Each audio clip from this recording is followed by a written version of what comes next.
जय श्री राधा कृष्ण भगवान जी की जय। माघ मास महत्म्य की मंदिर श्री बंसी वाले महात्मा यूट्यूब चैनल की ओर से हम आप सभी भक्तों का हार्दिक अभिनंदन करते हैं। जैसा कि आप सभी जानते हैं कि माघ मास का पावन समय चल रहा है और इस माघ मास में जितना भी हम भगवान की भक्ति करते हैं उतना ही हमें भगवान की अनंत कृपा मिलती है। सामान्य दिनों में अगर हम भगवान की भक्ति करते हैं तो उसका फल मिलता है, लेकिन माघ मास में अगर हम भगवान की भक्ति करते हैं तो वही फल अनंत गुना होकर प्राप्त होता है। इसलिए कहा गया है कि माघ मास में विशेष रूप से भगवान की अधिक से अधिक भक्ति करनी चाहिए और माघ मास में प्रातःकाल स्नान के नियम का पालन करना चाहिए और माघ मास में ही श्रीमद् भगवद गीता का पाठ करना या सुनना चाहिए तथा श्रीमद् भागवत महापुराण का पाठ भी करना चाहिए या सुनना चाहिए।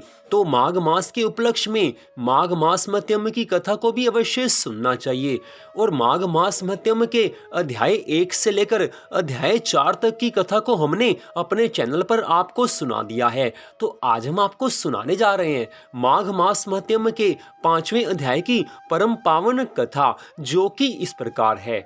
बोल श्री राधा कृष्ण भगवान की जय। अब 5वां अध्याय। दत्तात्रेय जी कहने लगे हैं कि हे राजन, एक प्राचीन इतिहास सुनाता हूँ, इसे श्रद्धा भावना से सुनना। भृगु वंश में ऋषि का नाम की एक विधवा ब्राह्मणी थी जो बाल्यकाल में ही विधवा हो गई थी। वह रेवा नदी के किनारे विंध्य पर्वत के नीचे तपस्या करने लगी है।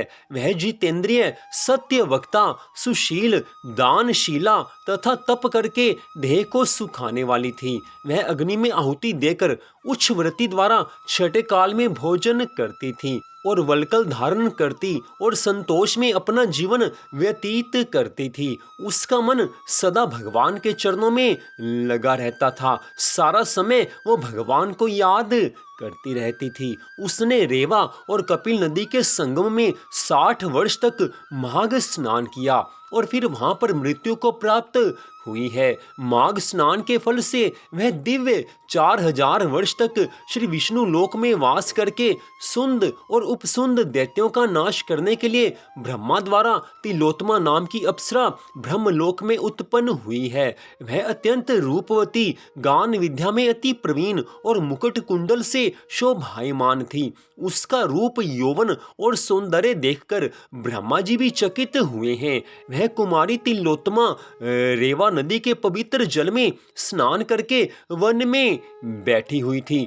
तब सुंद और उपसुंद के सैनिकों ने चंद्रमा के समान रूपवती को देखकर अपने राजा सुंद और उपसुंद से उसके रूप की शोभा का वर्णन किया है और कहने लगे हैं कि कामदेव को लज्जित करने वाली ऐसी परम सुंदर स्त्री हमने कहीं भी कभी नहीं देखी है। सो आप भी चलकर देख लीजिए। निश्चय ही ऐसी परम सुंदरी त्रिलोकी भर में भी कहीं नहीं होगी। आज सैनिकों के मुख से ऐसे वचन सुनकर सुंद और उपसुंद ने मन में निश्चय किया है कि उस स्थान पर जाना चाहिए जहां पर वह सुंदरी विराजमान है। आज ऐसा निश्चय करके सुंद और उपसुंद उस स्थान पर आए हैं जहां पर वह सुंदरी बैठी हुई थी। सुंद और उपसुंद उस समय दोनों ही मदिरा के नशे में चूर थे। मदिरा के पान से अत्यंत विह्वल होकर काम पीड़ा से पीड़ित हुए और दोनों ही आपस में उस स्त्री रत्न को प्राप्त करने के लिए विवाद में पड़ गए हैं। सुंद और उपसुंद दोनों ही उस स्त्री को प्राप्त करना चाहते थे, लेकिन दोनों में आपस में झगड़ा होने लगा है। फिर दोनों में आपस में युद्ध हुआ है और काम के वश में दोनों पापी आज युद्ध करते हुए वहीं पर समाप्त हो गए हैं। सच बात है कि काम वासना ऐसी भयंकर बीमारी है कि जिसके वश में होकर चाहे वो मनुष्य हो, चाहे वो असुर हो, चाहे वो देवता हो, उसके वश में होकर अपना सर्वनाश कर ही लेते हैं। आज सुंद और उपसुंद की मृत्यु हुई है। दोनों आपस में लड़कर मृत्यु को प्राप्त हुए हैं। उस समय उन दोनों को मरा हुआ देखकर उनके सैनिकों ने बड़ा कोलाहल मचाया है और तब तिलोत्तमा काल रात्रि के समान उनको पर्वत से गिराती हुई 10 दिशाओं को प्रकाशमान करती हुई आकाश में चली गई है और देव कार्य सिद्ध करके ब्रह्मा जी के सामने आई। तो ब्रह्मा जी ने प्रसन्नता से कहा है कि हे चंद्रवदनी, मैंने तुमको सूर्य के रथ पर स्थान दिया। जब तक आकाश में सूर्य देव स्थित हैं, नाना प्रकार के भोगों को तुम भोगो। सो हे राजन, वह ब्राह्मणी अब भी सूर्य के रथ पर माघ मास स्नान के उत्तम भोगों को भोग रही है। इसलिए श्रद्धावान पुरुषों को उत्तम गति प्राप्त करने के लिए पूरे यत्न के साथ माघ मास में विधि पूर्वक स्नान करना चाहिए। माघ मास के स्नान से सभी विपत्तियों का नाश होता है और माघ मास के स्नान से सभी पाप नष्ट हो जाते हैं। माघ मास सब व्रतों से बढ़कर है तथा यह सब प्रकार के दानों का फल प्रदान करने वाला है। जिनके मन में दीर्घ काल तक स्वर्ग लोक के भोग भोगने की अभिलाषा हो, उन्हें माघ मास में प्रातः स्नान करना चाहिए। चाहे जहां कहीं भी जल मिले, प्रातः काल स्नान अवश्य करना चाहिए।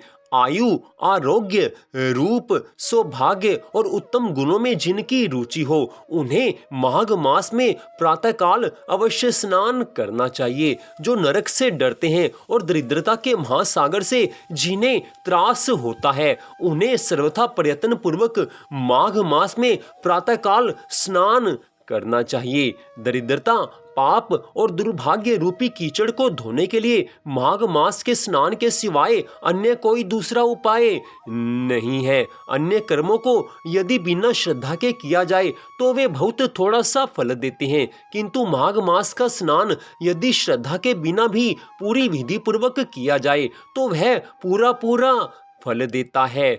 गांव से बाहर नदी या पोखरे में या फिर घर में जहां कहीं भी निष्काम भाव या सकाम भाव से माघ स्नान किया जाए, इससे मनुष्य को इस लोक और परलोक के सभी सुख प्राप्त होते हैं। जैसे चंद्रमा कृष्ण पक्ष में क्षीण होता और शुक्ल पक्ष में बढ़ता है, उसी प्रकार माघ मास में स्नान करने पर पाप क्षीण होता है और पुण्य राशि बढ़ती है।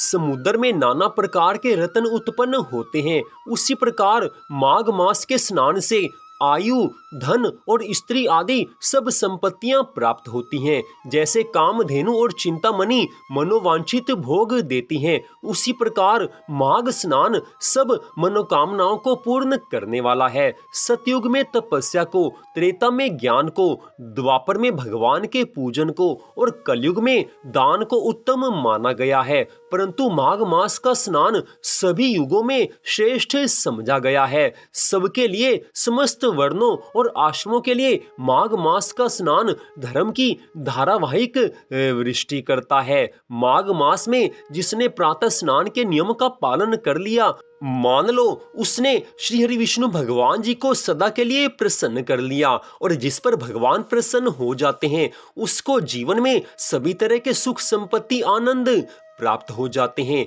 जो भगवान की थोड़ी सी भी भक्ति करते हैं उन पर प्रभु सदा कृपालु होते हैं, उन पर प्रभु की कृपा सदा बनी रहती है। लेकिन जो माघ मास के सब नियमों का पालन करते हुए पूरी श्रद्धा भावना से भगवान की भक्ति करते हैं, उनका जीवन सफल हो जाता है। मनुष्य को चाहे संसार के सुख प्राप्त करने हो, चाहे उसको भगवान की भक्ति प्राप्त करनी हो, माघ मास में प्रातः स्नान अवश्य करना चाहिए। माघ मास का प्रातः का स्नान मनुष्य के सभी दुख दरिद्रों को मिटा देता है। माघ मास में जो क्षण भर के लिए भगवान की भक्ति करते हैं उन पर प्रभु सदा कृपा करते हैं। अधिक तो क्या कहा जाए, माघ मास के स्नान से मनुष्य भगवान को भी प्राप्त कर लेता है। तो इस प्रकार माघ मास महत्म के 5वें अध्याय की कथा का यहीं पर विश्राम होता है। मंदिर बंसी वाले महात्मा यूट्यूब चैनल की ओर से आज की इस कथा को आपने सुना। माघ मास के सभी अध्यायों की कथा हमारे चैनल पर सुनाई जाएगी। आपसे छोटा सा निवेदन, हमारे इस चैनल को आप सब्सक्राइब कर लीजिए ताकि आगे आने वाली सभी कथाओं को आप सुन सकें। और माघ मास में ही श्रीमद् भागवत महापुराण की कथा भी अवश्य सुननी चाहिए और श्रीमद् भगवद गीता की कथा भी अवश्य सुननी चाहिए। आप चाहें चाहें तो श्रीमद् भगवत गीता और श्रीमद् भागवत महापुराण का पाठ आप पढ़ भी सकते हैं या सुन भी सकते हैं। भगवान की अनंत कृपा मिलती है। तो आज की इस कथा को सुनने के लिए आप सबका हार्दिक धन्यवाद। भगवान श्री राधा कृष्ण जी की अनंत कृपा सदा आप सब पर, आपके परिवार पर बनी रहे, इसी मंगल कामना के साथ जय श्री राधा रानी सरकार की, जय श्री कृष्ण भगवान की, जय माघ मास महत्म्य की। जय जय श्री राधे, जय जय श्री राधे, जय जय श्री राधे श्याम।